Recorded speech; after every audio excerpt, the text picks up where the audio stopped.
Unang-una, kung ito ay basic education, yung shortage o kakulangan sa classrooms, libro, teachers.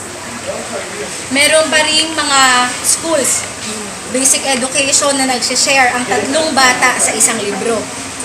Merong 60 plus na tao sa loob ng isang classroom at merong isang teacher na siya ang teacher sa lahat ng subjects. Kung naman sa high school, ito ay ang pagpasok ng K-12. Bakit tinitingnan ng isang suliranin ng sektor ng kabataan ang K-12? Palagay ko, sino may pakananan nyo sa Ed? Si Pinoy po. Ay, parang mali.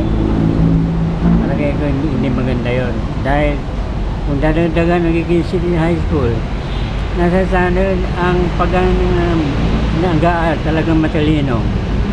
Kahit 5 years lang, ay dagdagan ng 6 years. Kung ang isang nag-aaral talagang may pakabobo, wala rin mangyayari. Wala pa man ang K-12, marami na ang bilang ng out-of-school youth. Pagpasok ng K-12, dinagdagan ng ilang taong pag-aaral yung sa high school, nagdagdag ng taon. Dahil doon, wala pa man nga yung K-12 ay marami na ang bilang ng out-of-school youth na dagdagan pagpasok ng K-12. Implemented na po ngayon ang K-12. At itong K-12, ang pinoproduce niya na trabaho ng mga estudyante ay tinatawag natin semi-skilled workers. Ano ba yung semi-skilled workers? Yung semi-skilled workers, ang mga trabaho na ino-offer nito ay yung mga nagwe-welding, nagmamanicure, nagpa-parlor, which is kung sa Pilipinas, kung sa kondisyon ng Pilipinas ay hindi sapat para makabuhay given na mababa ang pasahod sa mga nasabing kaukulang trabaho. At kung naman ito ay sa tertiary education, dito pumapasok yung suliranin ng pagkukomersyalisa o commercialization sa edukasyon. Nangangahulugan ito na ginagawang negosyo ang isang university o colleges or college. Paano ito ginagawang negosyo? Ang karaniwang nag-aari ng isang universidad o ng isang kolehiyo ay korporasyon, kung saan pinupush nila na magkaroon ng pagdagdag sa kahit anong bayarin sa loob ng school. Personally, hindi ako agree sa pagtaas ng tuition every year. Kasi mataas din ang rate ng unemployment, poverty, at crime rate sa ating bansa. At hindi lahat ng tao afford ang pag-aaral.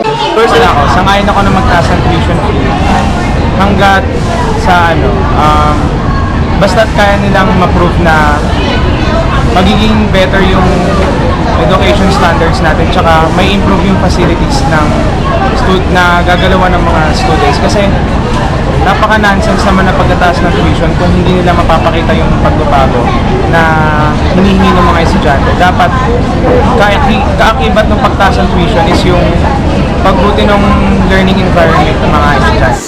Ang suliraning hinaharap ng sektor ng kabataan sa edukasyon ay ang malayang pagtataas ng mga paaralan ng tuition fee nito at ng iba pang bayarin.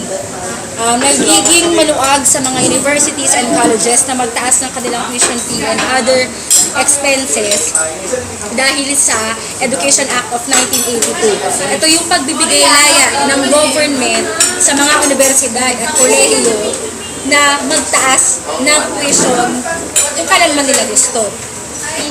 Budget cut sa mga state universities and colleges and local universities and colleges. May mababang pondo para sa edukasyon. At pagpasok ngayong 2014 budget, mas lalo pang binawasan yung pondo para sa edukasyon.